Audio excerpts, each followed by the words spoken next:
maybe not always find at first the solution that you need. Azure Functions or Service Bus or Event Grid or whatever, then you think about it and say it must be impossible.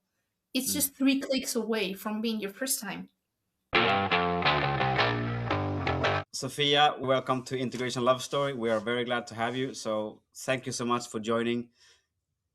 Thank you for inviting me. So we have been doing an intro in the previous sessions where we ask you about who you are, but we're going to do it with a twist now. So Okay. I will try to introduce you. I've never met you, but there's some things you can read on the internet, so I will try. And then you can correct me if you want, and then say that was wrong and add or something. All right. So Sophia, I'm sorry about the surname. You say Platas? Yes, that's fine.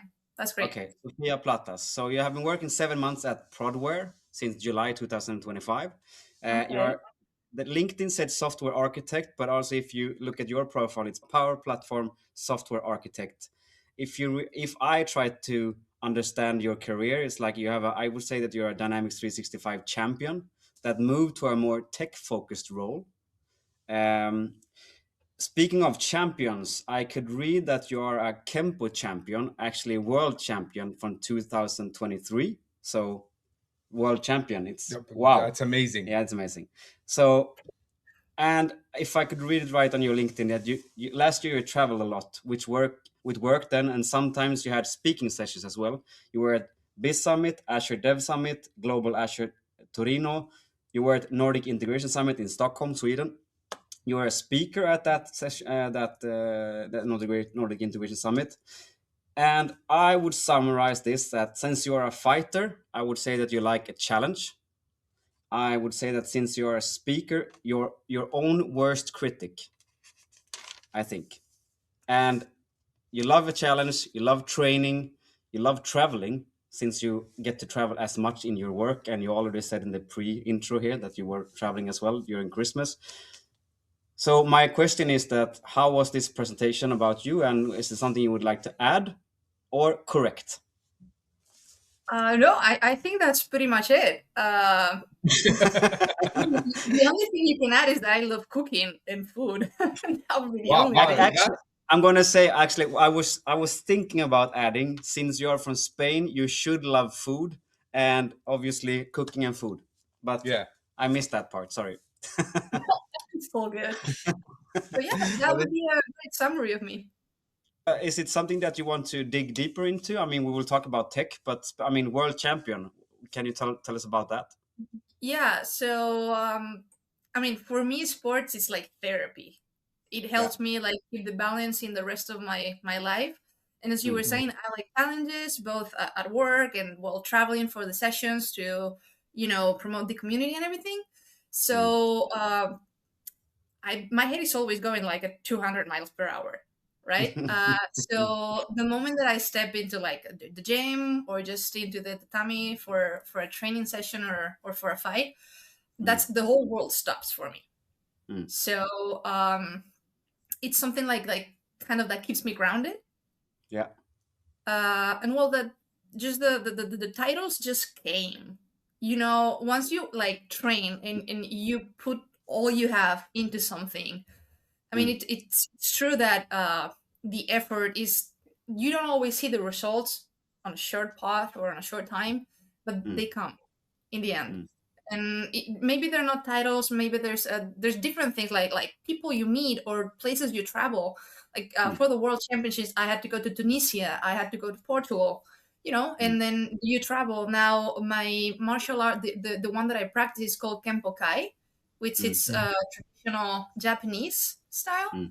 So we go to Japan every few years also to meet with the people that train there, So it kind of ends up being the effort you put in there. It just comes out right at the exact moment that you need it.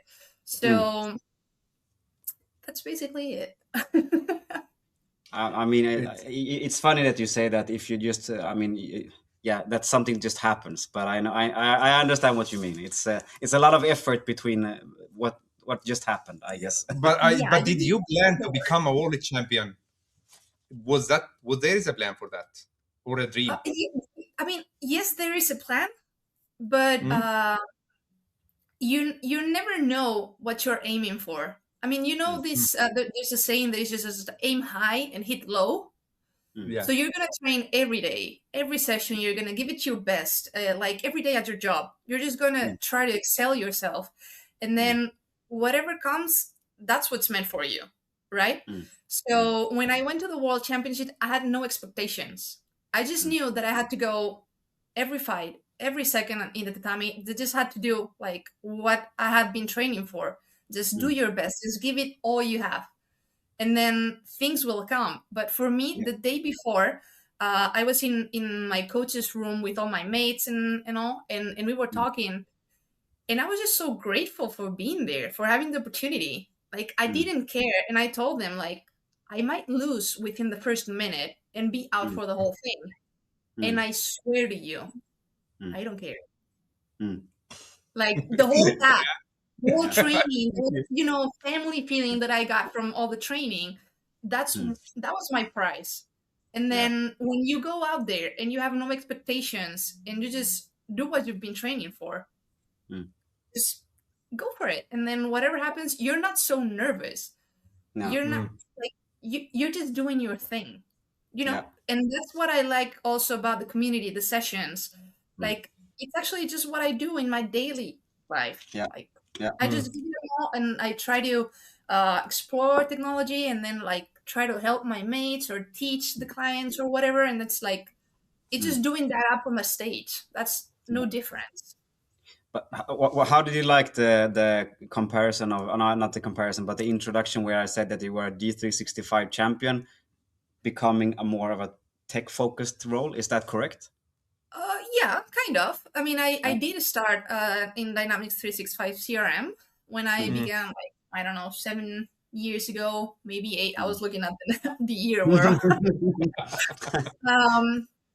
And well, I just advanced with the technology. So now we're leaving CRM a bit behind and focusing more on the Power Platforms. It's more adaptable, more scalable, and everything. So I just went with it, and I studied biomedical engineering, which has nothing to do really, but at the same time, it is engineering. So the problem solving, capabilities that you acquire while studying that degree, that's what kept me motivated. And then of course, there's always code, there's always new technology, new advances, Azure, AI, whatever comes in.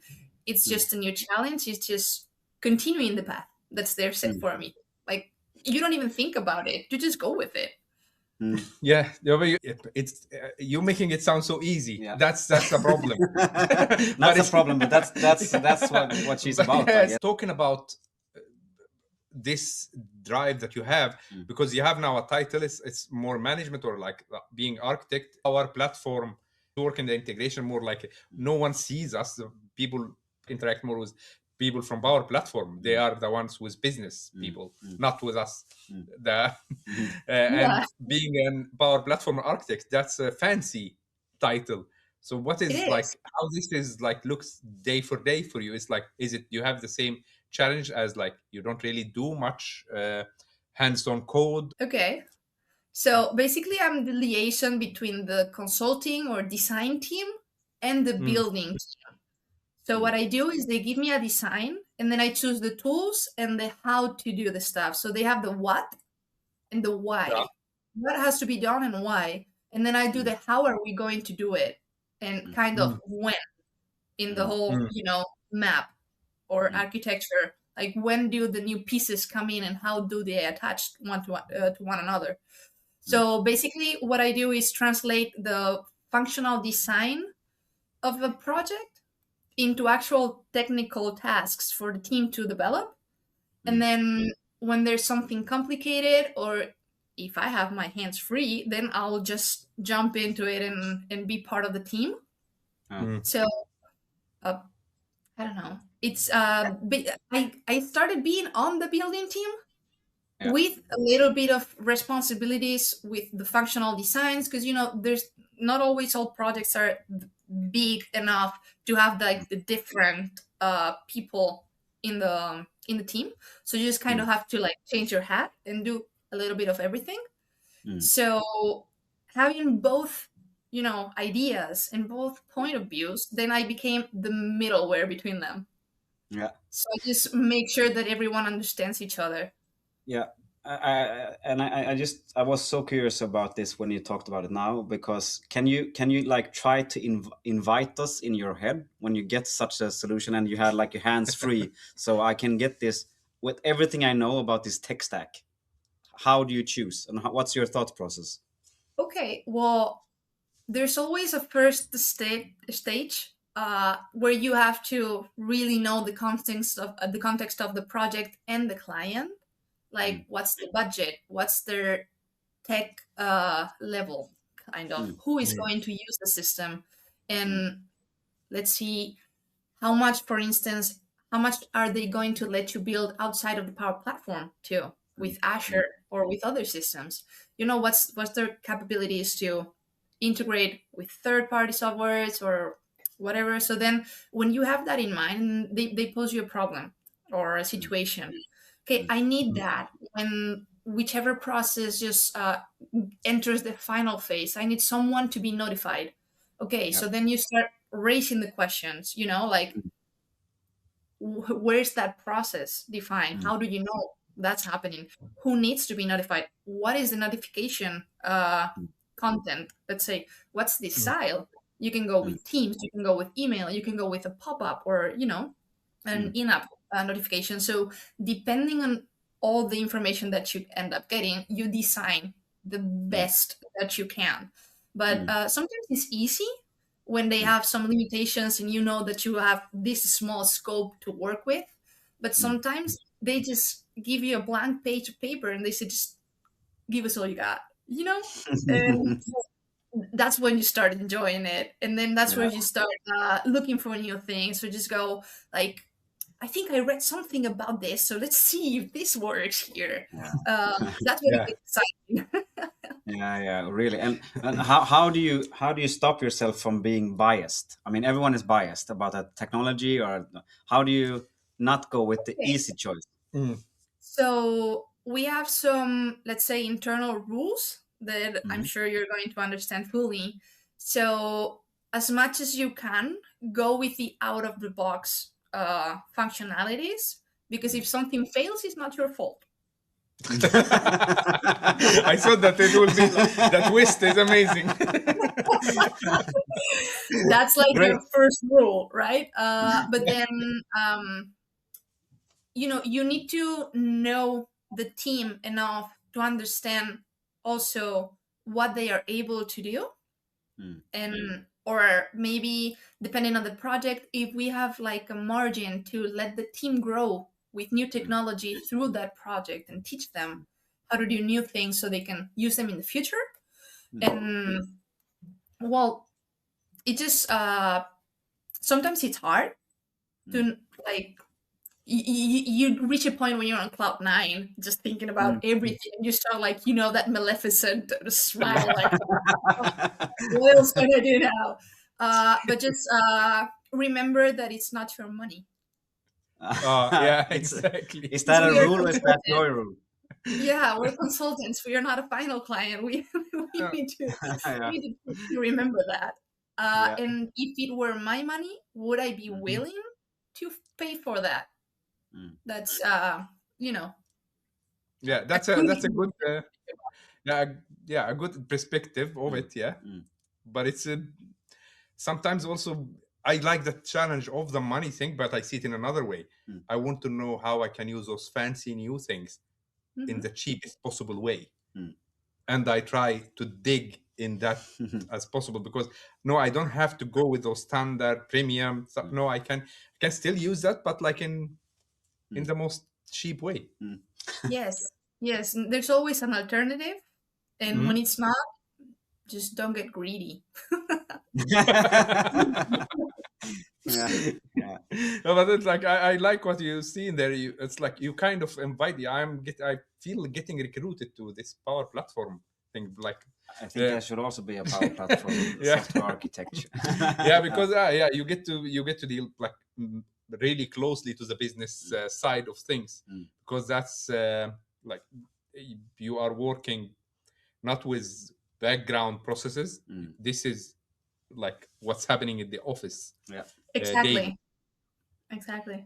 Which is something, yeah, we are really doing both of those things, but sometimes I myself take the see, okay, do we really need to use Logic app for that now? Or maybe we can use a Power app, maybe we can maybe use our Power Automate for that, because it's quite smaller process. So we also need to think outside of our own box. But I am really impressed about how you are more open to go outside outside your box. Yeah. So how far have you went outside your box, like going to the integration side?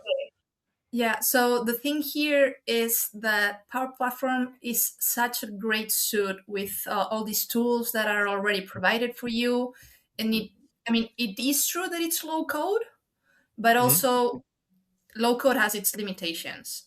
Yeah. So then, and not only just that, there's also the capacity limitations for the environments and everything.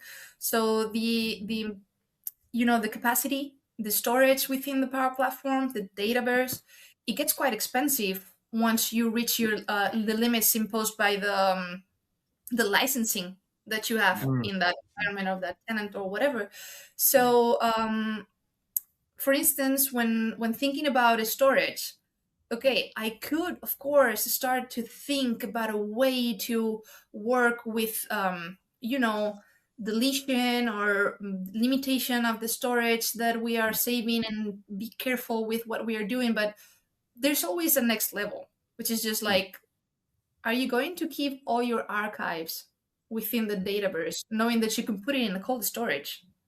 Or are you going to be using another tool like Fabric for another thing or another part of the project so that you can use it for that cold storage and like keep everything outside of the database, Yeah.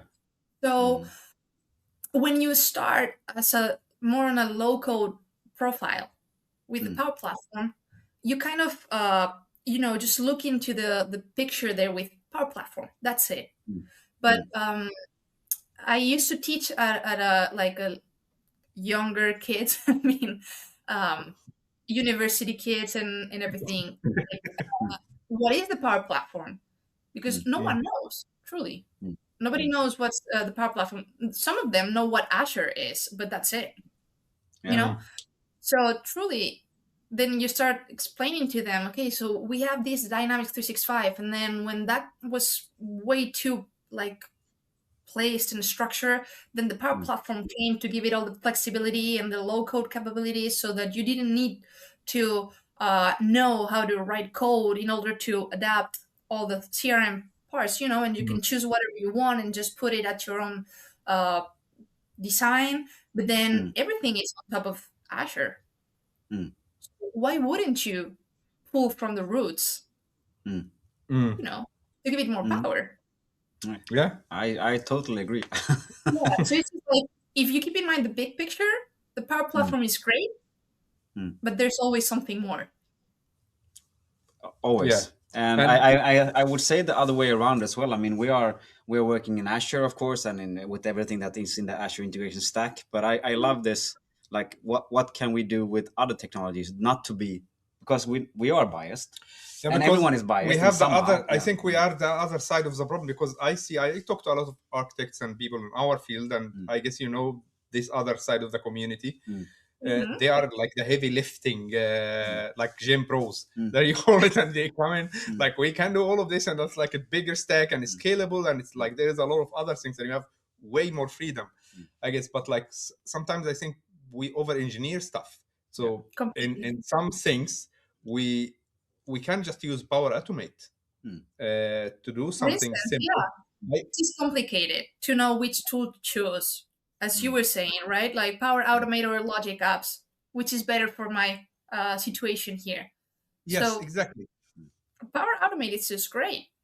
It truly is. But there are a little bit more of limitations compared to Logic Apps. But is it worth the price? Do you need more? Maybe you don't.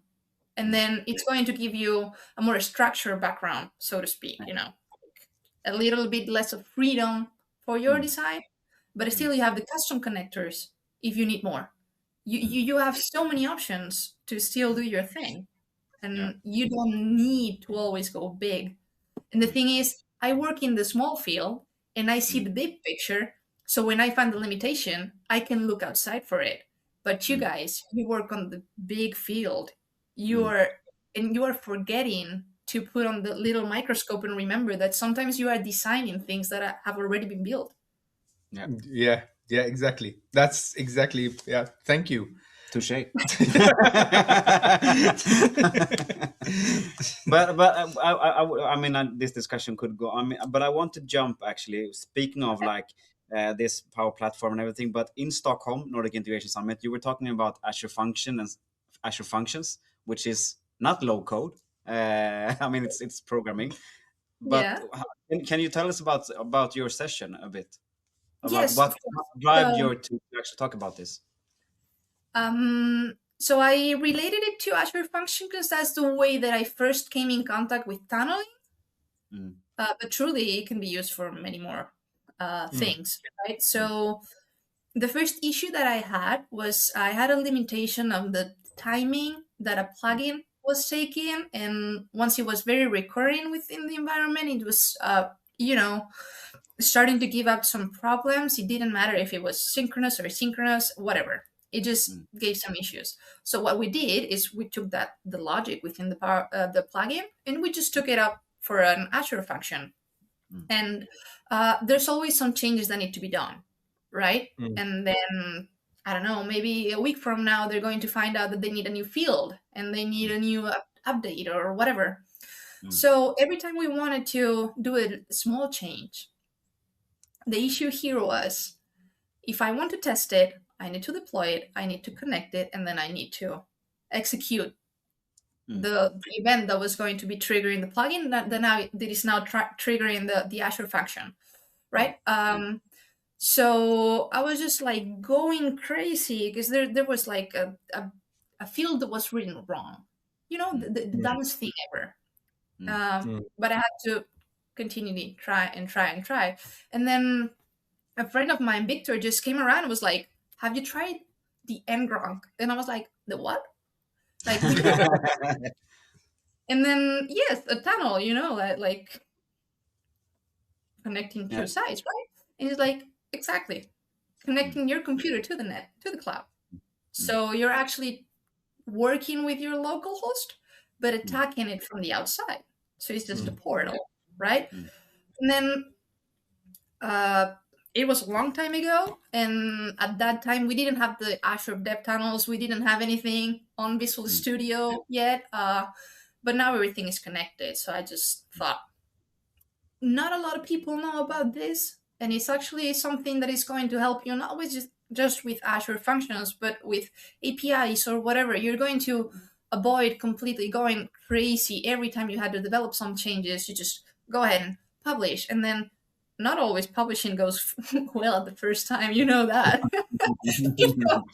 So first thing first, make sure your code works, and then just go crazy with the infrastructure of like publishing and whatever. But the code was first, and just for that we had to spend so much time like going over and over and over. It was frustrating, the iterations, every single small change was making a huge deal of effort, and then it just came around. It's so easy. You just click a button and then change the URL. That's it. No more.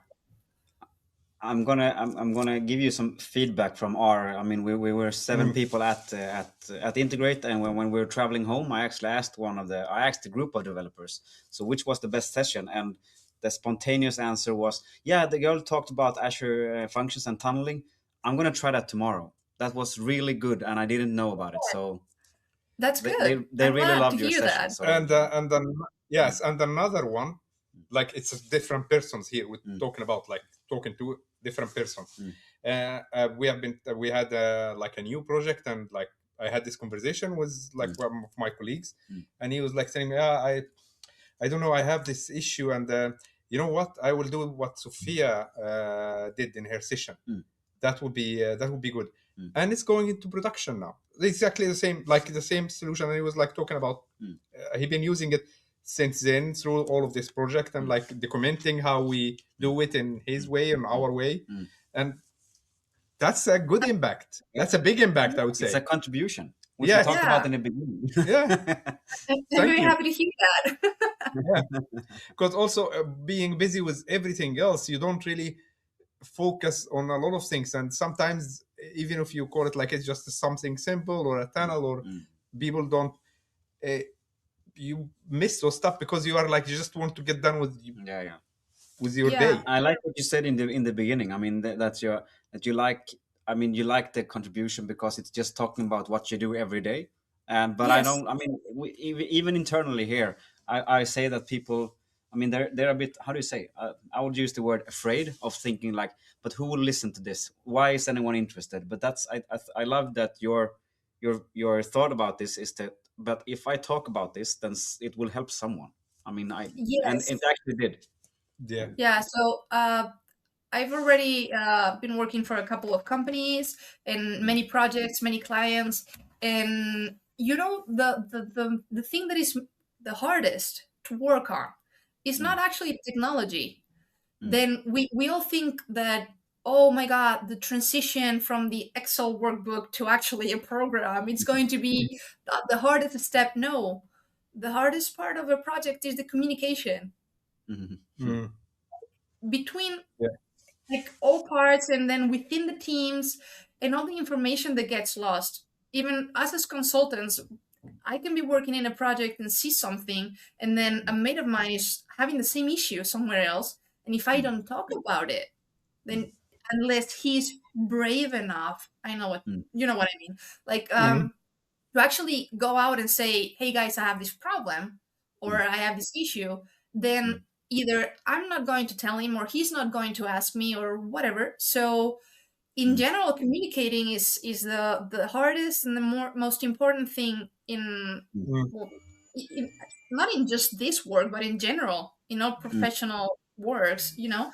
So that's actually one of the best things about the community, because it gives you the opportunity to talk about something you're either passionate about, or something that's actually helped you at some point, and you know not a lot of people know, or maybe they do but they don't know your point of view, and you can help them think on the other side, you know.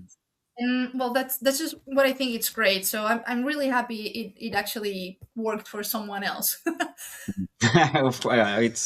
That's and it's true feedback. I mean, I remember, and when we had this session, I was thinking about directly. I need to tell you about this. But like, I just want to round this up with like one question. You are really active in the community, but like this talks, it's a lot of preparation, a lot of stress. You cannot say that I'm used to that, because no one is.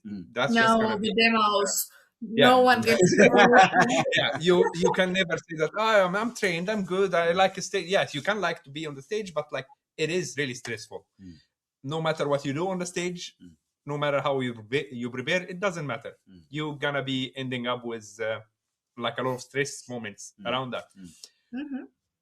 Why do you do that?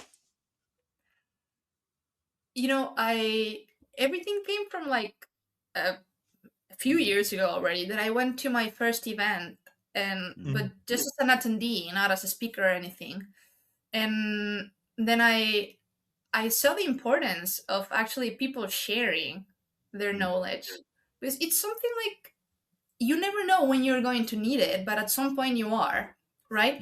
And of course, there's a lot of preparation behind every like post or every online session. Of course, the in-person session, you have the little bit extra pressure that everything should be working, or you might get nervous or whatever. But I think it's important to give as much as you take. So there are like 200%, 200 people attending compared to the maybe 20 speaking or the 10 speaking, you know. So it's the bravery of those 10 or 20 that are actually going to share that is going to enable the 200 people attending to take something home and maybe just get inspired and say, if there's doing this, why am I not going to do it? Right. So that's the thought that I took home from my first event. Oh my God, these people know so much that I don't know. But how would I know about it if they didn't tell me? So I like the how easy you put it, but I mean, I as well, I can mention 100 people that maybe think they like to go to events, but they would not come home with that thought. No, but yes, it's yes. And I'm impressed about it. I'm impressed about it, and I mean, it's very good. no, but it's really cool. But like also this, I hear some people, because not everyone. I also have been like, I like to go to conference. I try, I even organize. I do. I like this genuinely, and I hear also some other sides that say, but this is too much work. But I don't know. I don't consider this as work, really. No. No, that's the thing. And it's I do understand that some might not really buy that because they don't have this, but it's for me it's not work. It's something that It's something it's an else. activity. It's It's an something. activity. Yeah. Yeah. It is Yeah, not work. I mean, It's exactly answering what you have, because that's where you are paying for this with your own money, like in your own time, your yeah, own yeah, yeah, brain. yeah, yeah, yeah. In that sense, not actual. Maybe you are sometime, but like it's It just comes with the person, you know. what? It comes with the person that I guess you need to have like two type of personalities to be able to be a speaker and actually enjoy it. One is being like a giver, like you are used to, help people or give what you got. And the other one is being a narcissist, and we're not going into that one. I was not thinking that was the second No, one, but This we one do is that full for of. the likes, but no, but but also truly, you like the challenge. I don't know, but yeah, when I mean one of the my fuel to do new stuff is actually when I see someone else do it, and I'm more fueled by, of course I'm inspired, but sometimes I also feel like if that person could do it, I could also do it. I mean, that person doesn't have anything that I don't have, and that's more fueled by, how do you say, envy, and then I yeah. fuel it with inspiration, and then I'm thankful. But still, it starts with something that I say, like, if you could do it, I could also do it, man. That was my thought when I signed up for my first High Rocks race. If Yeah. they can do it, I can do it too. And well, And then you that stand there with escalated the yesterday. registration and like, what? Am I this person now? But this all did not start somewhere. Like I don't know, this personality, I want to dig more. I know that we have, like, I really want this to be even longer, but I am really want to understand now. This personality didn't come up yesterday, No. and you didn't like tick yesterday either, because it's obviously you have got stuck there. Either you got stuck or someone convinced you in the beginning, or you just, okay, this is something to do and I do that now, because you also studied something else. Yes. So how this all came together? So that's interesting. So I studied biomedical engineering, Yeah. and I actually have in the back here like some medical machines like this one. This is what's actually inside of an X-ray machine from Siemens. Okay, that's Okay. really cool. This is how they do the X-rays for the to see your bones. And I was really passionate about what I was studying, and I really enjoyed it. And then I also had that part of the more technical things. All right, so my final project was actually like a circuit with its own like a project with the software and everything. And then that was the thing that I enjoyed most. I've always liked like handiwork. All right, I have many Legos back there. Um, so when they called me from my first consultant firm, they just asked me, "Do you know how to like write code and programming?" And I said like, "Yes." "Do you know what a CRM is?" And I said, "No." And then at that moment, we still didn't have ChatGPT or Copilot or anything. So I was just like there on the background, Wikipedia, like, hey, what is a CRM, right? And they just gave me the chance, right? So for me, that was my first greatest challenge. And, you know, at first hand, I didn't fall in love with the technology. I fell in love with the feeling of everything is new. And that's something that at the moment I still have, because everything is new every day. We always have something new, right? So although I studied biomedical engineering and I would have loved to work on that field, this other side just captivated me. So I just kept going for it. That's what I was saying. Like, I started with CRM, then Power Platform came in, then the Azure scalability options, then now AI. And what's tomorrow going to be? You never know. Right? And the world now lost next generation of the X-rays machines because the inventor is here actually, and they missed. They missed a chance to. Now it's done. But it's an amazing story. Thank you. Thank you, Sophia. But go ahead. No, I'm just gonna since we talked about this. I mean, we're pretty close to actually have this like the signature question for this podcast, and it's always like, what is your integration love story? And I mean, from this conversation, I was like, do you have a specific project, a specific anything that was actually this was the moment I'm gonna pursue this? Okay, so there are two moments. So there's a Spanish song that says that first love, it's the only real one. The rest, the following ones, right? They're just to forget the first one. That's what so truly, the first spark of love for me with technology, with integration, was back in the day when it was still CRM, when we still had like no Azure options, or we didn't work with them. Not that they weren't there, and still we didn't work with Power Platform. We were just with Dynamics 365, and well, I think at that point there was like a specific issue with the project that we needed to, connect to a third-party software, and we didn't know how. And I could say that would be the first one. But then the next real one that actually, left a mark on me, I would say the first time that I started in my previous company, first day, and they said, hey, I know you're new, but we don't have hands. So here's a blank page, and here's a functional definition of the project. We need to do this before May 3rd, And they started reading, and I was used to more like a Dynamics 365 and a bit of Power Platform. And then what I read there was Azure Functions, Azure Service Bus, Azure whatever. And I was like, is there anything else besides service principles in Azure? So that's really when it clicked. So my first day in that company, no get your access card, no meet the HR people. No. Just full dive into what the hell is Azure Functions? How do you deploy them? And then, that's like the first shock that you get with all these things. Like when you change the environment that you work on, I'm used to the CRM. Now I can go a little bit wider into the Power Platform.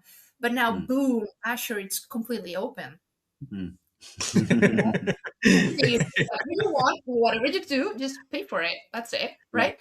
So at that moment, it was more like, okay, I need to know everything about it. Within 3 days, I had already performed like 7 Azure functions with different triggers. I had connected them to different services.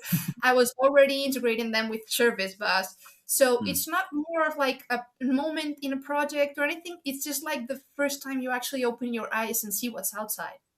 So the first time you take a step back, and as we were saying before, like take in the big picture of what really you are able to use. You are free to do it. It also takes courage. But also, I mean, I know that we have this story internally about something else. But I mean, you're an engineer, and the story that we have is like this story about a manager saying like, you need to do this in 10 hours, and it's like, it's impossible. Okay, but if you only had 10 hours, how would you do it? And I would say, you're an engineer, so the person said to you, this is what you need to do, how would you do it? And then you happened. I mean, Yeah, exactly. I would appreciate actually such a challenges more, because it's like, okay, what can I do in 10 hours? It's Yeah, instead of I mean, you either make sure you are able to, within 10 hours, like open the damn closed windows from your office seventh story, which it's actually quite hard to do in general, or you actually go in deep and just like start looking for whatever can help you. And then it's usually easier to maybe not always find at first the solution that you need, but yes, to actually work with it. Azure Functions or Service Bus or Event Grid or whatever, then you think about it and say, it must be impossible. It's just 3 clicks away from being your first time. Yes, exactly. That's really it's a good slogan. It's 3 clicks away from being it's just 3 clicks away. from being your first time. That's the title of the podcast. Yes, 3 clicks away. it's just 3 clicks away. I love it. Yeah. It's really cool, and I also like how you also turn everything in a positive way like that. It's amazing. It also needs a lot of courage.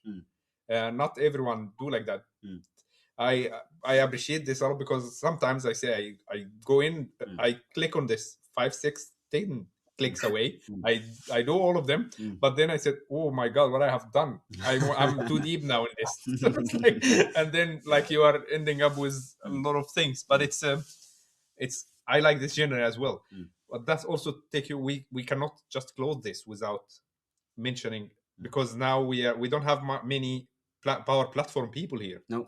And I can talk for years about AI in Azure and how to use that, but how's it going with Power Platform regarding AI and the development there, and how is it like? It's going great, but I have to admit that we need to proceed with caution, as they would say. So, Okay. in Power Platform, we work with solutions. The same way in Azure, you usually have different, I don't know, maybe resource groups for different environments or whatever. Here we work with solutions to move stuff from one environment to the other. So there are a lot of new functionalities with AI, like vibe coding, and then we're starting to work with pro code apps and everything that's coming in. It's just so amazing. Then you see the videos, the demos, and then you start working with it. If you manage to have the the US region and for all the previews, and it's really great and it's amazing, but then you need to really think that it's still like such a baby. Okay, like the ALM is not still fully formed. You still don't, I wouldn't be able to add it to a project right away, because I wouldn't be able to make sure that it's going to be stable. So, for instance, vibe coding, one single iteration that you say, everything is perfect, just change the color of this button, then whoop, everything messes up. So it's really dangerous to work with that in a production environment with, for instance, pages. Maybe it's really useful for when we were still writing code, okay?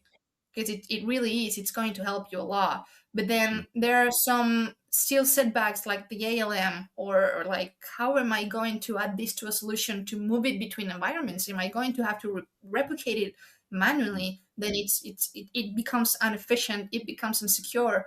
Anyone can touch it if it's not protected, right? So we need to be very careful. But I'm really excited to see what comes next and how things move, because they are moving really fast and they look amazing. It's just be smart. I wish that I had asked this question earlier in this, because I wanted really to go in this debate, because I had too many things to say towards that. But like I say, I will save that. But I think there is another perspective when you need to actually understand what you're doing. I don't like that everyone is using it without just it's magic. I don't like this, but I think we need to focus more on actually I think currently we are the babies of the. There is something that's growing, and we're not even aware of. We need to control that. Yes. Because and that's where we are. Like it's amazing in so many different levels. When you dig into that and you start to understand what kind of models and how to do. Now I'm starting again, and I'm gonna be ending in this. So it's building blocks that you need to understand, and hopefully people will start to put more energy on trying to understand how this actually works, because a lot of people think it's just a magic box. Yeah. So you know how when we develop a solution and we make it dummy proof, because you never know the users, how are they going to use them. Now we are the users, we are the dummy ones. Yes, exactly. It's so we need to be careful, and also we need, like you were saying, to try to understand and not forget that we are developers, that we always need to focus on what's behind to know how to actually use it. We are not simple users. We are going to use that to develop for other people who are going to be the end users. So we need to keep that in mind. We are not mere users. We are more than that, and we need to take that part as a responsibility to actually, use it and do our job. And do what? Yes, exactly. Hopefully we'll see that soon. It's not that there is a lot of development happening, but it's out there. It's not going away. So hopefully we will. We need to adapt. We need to adapt somehow. Yeah. Yes. So thank you for joining us today. I wish that we could actually. I think we will need to redo this sometime and focus more on this, because I still want to know more about Power Platform. And because I think we need to work more as integrators, because it's still, you are an integrator, even though you have this architect and the Power Platform focus, but it's an integration by definition. So and hopefully we will be making more sessions about this, and I really want to have this AI debate, because I think we will have something. We have something there. Should be an AI debate. Yes, AI debate next time. Yes. Thank you. Thank you so much, Sophia. Thank you for joining. Thank you, guys. Okay.